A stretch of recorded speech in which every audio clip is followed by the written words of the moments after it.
Zombie Punk presents a Purple Pudding Press production. Door to Death, Issue 4. Blah blah blah. Written and illustrated by Lee Davis.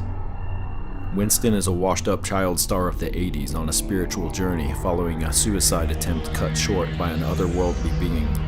Guided to the East Coast, he meets Todd, a disillusioned chemist and family man who has lost his job and dignity, and happens to be a longtime fan of the horror film Winston long ago starred in. Three kindly entrepreneurs are opening a sushi restaurant to break away from the family business usurped by their crooked cousin.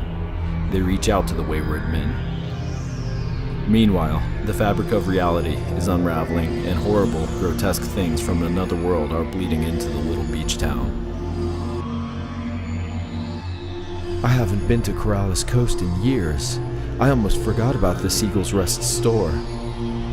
I think I heard it was under new ownership. Never mind that. Look around. What is wrong with this place? No people. It's like the sunlight's been choked out. Look out there. What is that? It's as if the world is vanishing.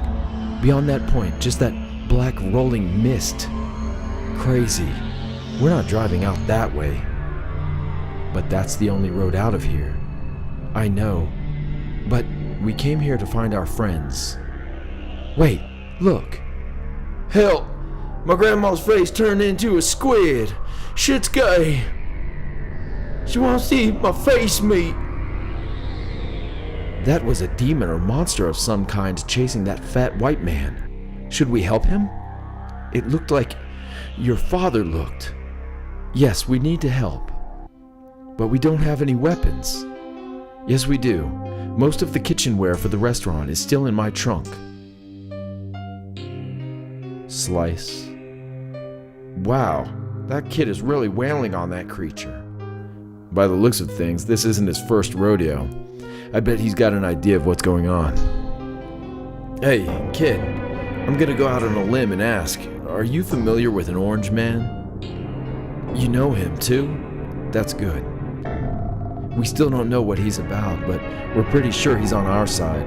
Did he send you all here? Yeah, maybe you can help us. We thought the gate was closed. It was a giant hive that came out of that marsh right there. I have no idea how the gate is open again.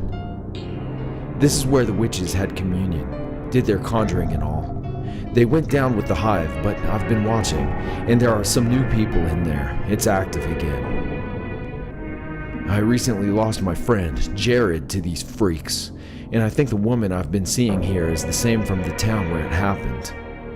A creepy blonde woman named Julie Zane. Hey, Julie, right?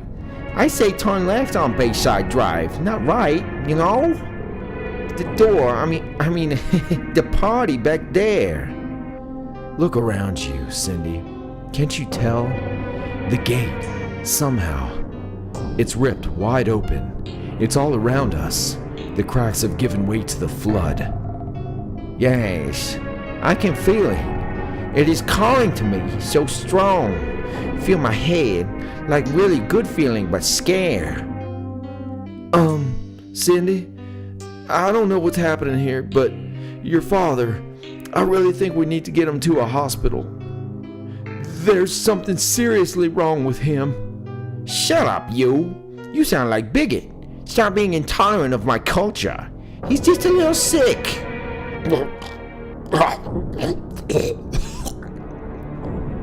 What the?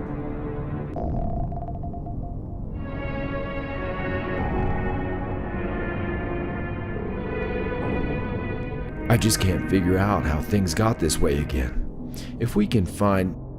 smoke. I bet that's her. Follow me and try not to be seen. We need to lay low, but if we can find out what's going on in the house across the street, we might figure out how the gate opened. Then we can figure out how to close it. Well, hey! Aren't you the guy who works at Seagull's Rest? Eric, right? Did you come to check out the monsters out here? Actually, yeah. Wait, I'm starting to get it. I remember now. You were back in Mossy Rock. Yes, it's suddenly clear. There was a gate there, and there's a gate here. Hey, Michael. My Uncle Jim owns this beach house. It's been in the family for generations, and now I know they settled here because there was a gate here too. Jeez. Hey, Michael. What's up, Gerald? Look over there. Oh man, nasty. I guess now we know what was making that gurgling noise. Let's go inside before it kills us.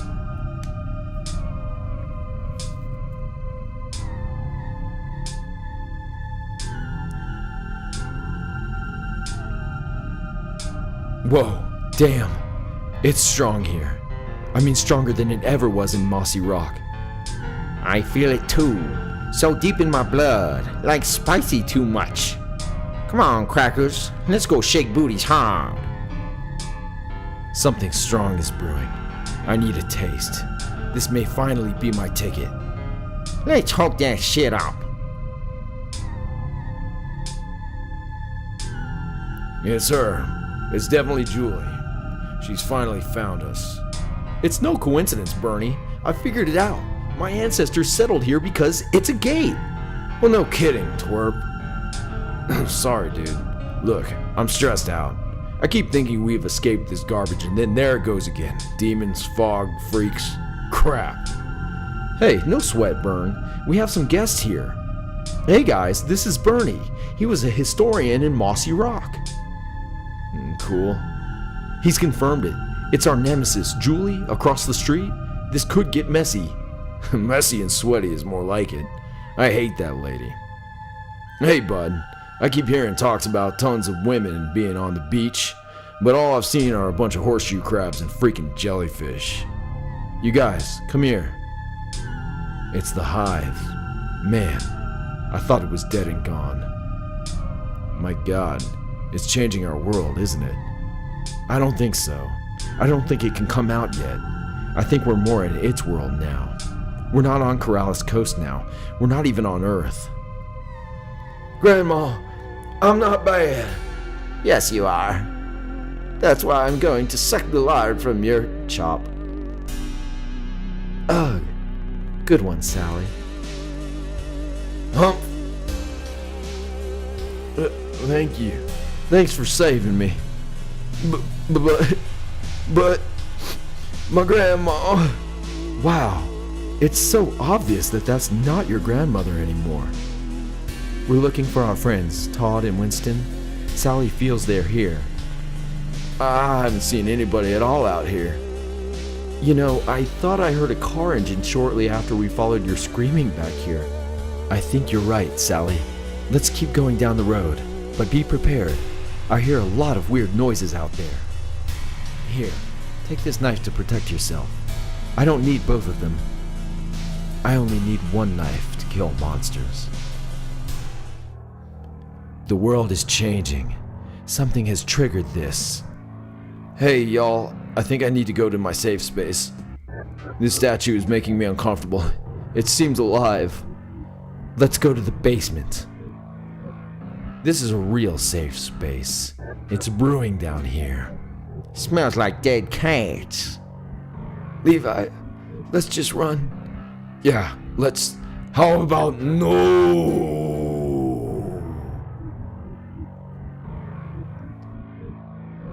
I can feel it. It's a master. Some kind of gatekeeper, maybe. This is my destiny.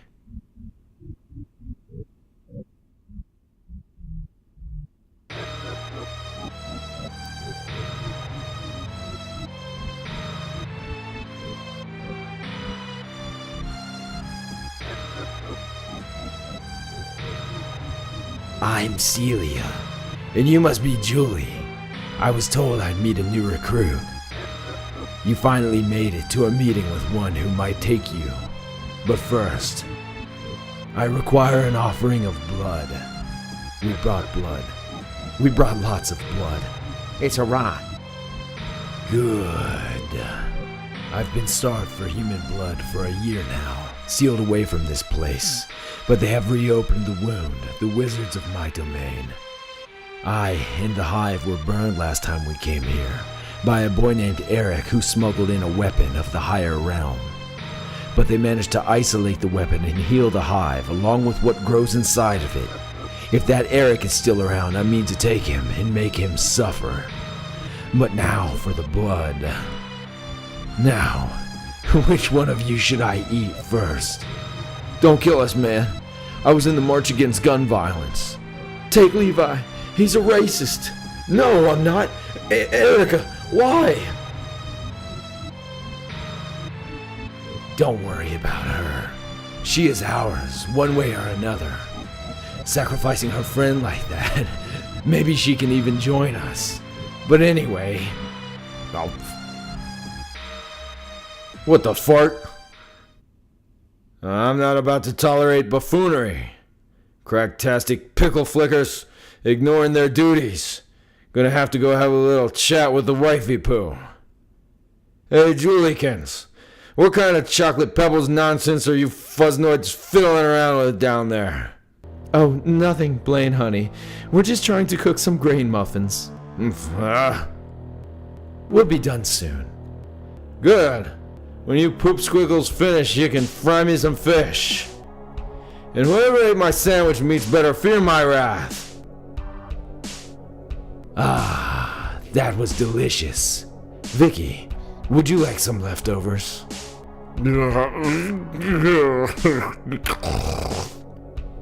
What the hell is that?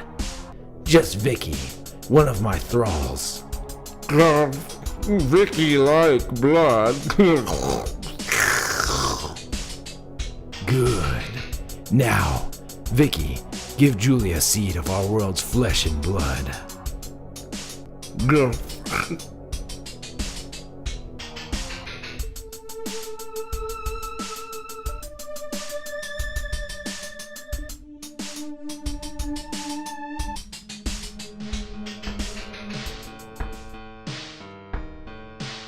Yes.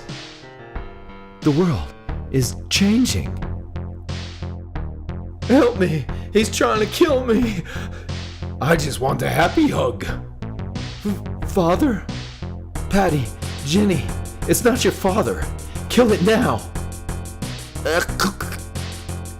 You can't stop us. Oh. Kill it.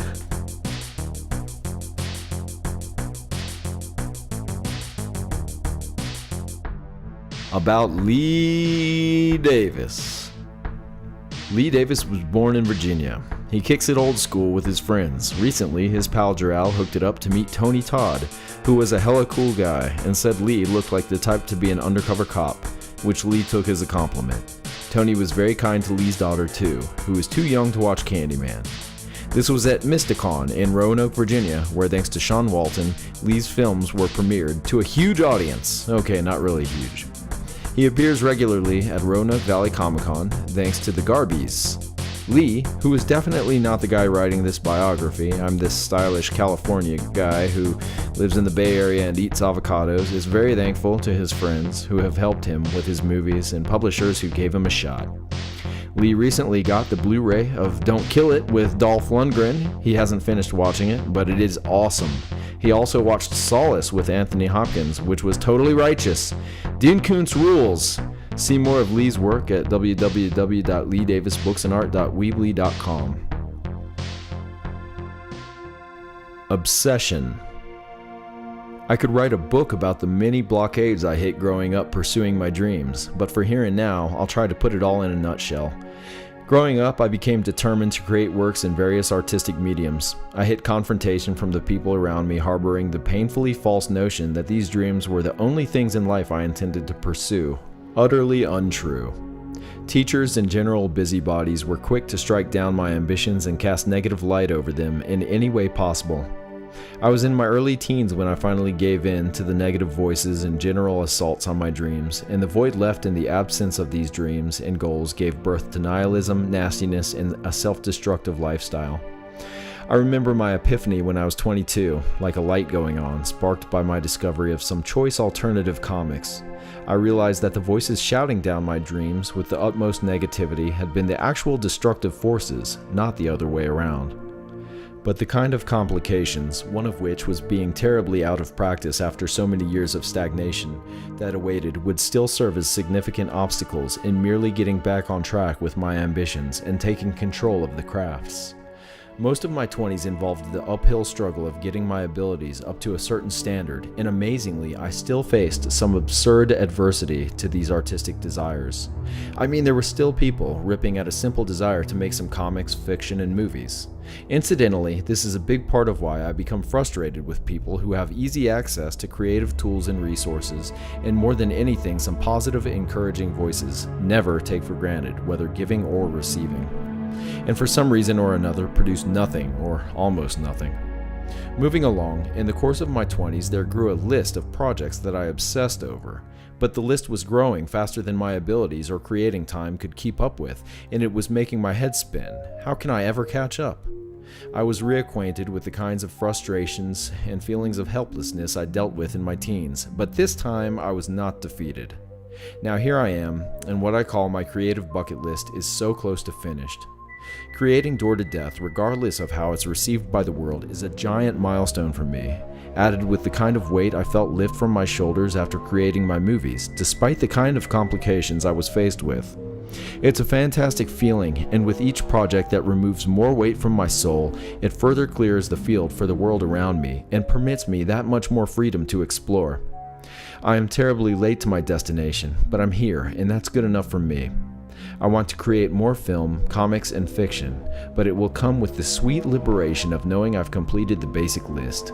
Full-on passion with a release from the obsession. Take on projects as they come.